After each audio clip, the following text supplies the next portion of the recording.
નમસ્કાર, આપ જો રહ્યા છો સંદેશ ન્યૂઝ। હું છું આપની સાથે કૃષ્ણા અને અમરેલીના મોટા મુંજિયાસરમાં વિદ્યાર્થીઓએ પોતાના હાથ પર કાપા માર્યા। સંદેશ ન્યૂઝના અહેવાલ બાદ પોલીસ દોડતી થઈ ગઈ છે અને પોલીસની ટીમ મુંજિયાસરની શાળામાં પહોંચી। આ ઘટનાને લઈને પોલીસે તપાસ શરૂ કરી છે। અગાઉ પોલીસને વાલીઓએ અરજી આપી હતી। ડીઓ સહિત શિક્ષણ વિભાગની ટીમ પણ શાળાએ પહોંચશે। તો આ વિચિત્ર ઘટના, આ ખતરનાક ઘટના, ચિંતાજનક ઘટના જેને લઈને સંદેશ ન્યૂઝે અહેવાલ પ્રસારિત કર્યો અને અહેવાલના પડઘા પડ્યા છે। પોલીસ દોડતી થઈ ગઈ છે। મોટા મુંજિયાસરની આ શાળામાં પોલીસ પહોંચી છે તપાસ અર્થે અને બાળકોના, વાલીઓના, શિક્ષકોના તમામના નિવેદન લેવામાં આવશે, તપાસ કરવામાં આવશે। આ વિદ્યાર્થીઓએ કાપા માર્યા હતા, પોતાના જ હાથમાં શાર્પનરથી કાપા માર્યા હતા અને આ ચિંતાજનક ઘટના સામે આવી હતી। પ્રફુલ પાનસરિયાએ પણ કહ્યું હતું કે તપાસ કરવામાં આવશે।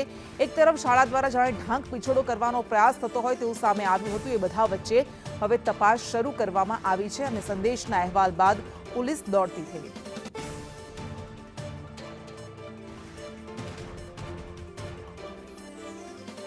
अमरेली जिला बगसरा तालुका मोटा मुंजियासर गामनी अंदर ज्यां बनी घटना बाळको रमत रमतनी अंदर अत्यारे ब्लेडूना कापा मार्या અને વાલીઓ માટે ચિંતા। કેમેરામેન તે દ્રશ્યો બતાવે। આજે આ ઘટના બની, આજે 10 દિવસ થયા। આજે વાલીઓ અત્યારે શાળાએ આવ્યા છે અને પોતાની વ્યથા ઠાલવી અને જે અમારા બાળકોનું અત્યારે આ પોઝિશન થાય છે તો શું કરવું એની ભવિષ્યની ચિંતા કરી રહ્યા છે। અને હાલમાં આ ઘટના બનતા અને બગસરામાં ટોક ઓફ ડાઉન બનેલ છે। સંદેશ ન્યૂઝ કિરીટ જીવાની બગસરા।